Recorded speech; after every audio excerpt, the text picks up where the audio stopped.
terme premier, l'expert intervient dans le cadre d'un sinistre de la circulation.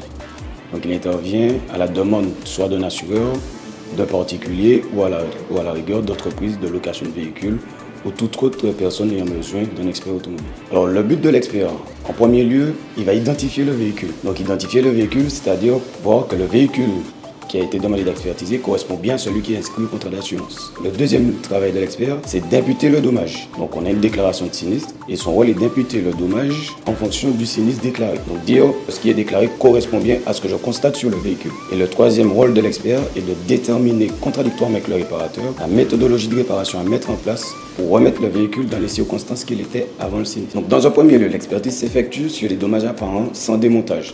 Donc l'expert vient, il constate les dommages et à ce moment-là, il indique les éléments qu'il y aura remplacés et les éléments à réparer. Dans certains cas, on peut avoir besoin d'un contrôle plus poussé, donc avoir besoin d'un contrôle de géométrie, avoir besoin d'un contrôle diagnostic électronique ou alors, dans un autre cadre supérieur, contrôle, ce qu'on appelle contrôle sur membre, ce qui correspond à un contrôle tridimensionnel pour constater que la structure du véhicule ne soit pas endommagée ou a besoin d'être remis dans son état d'origine.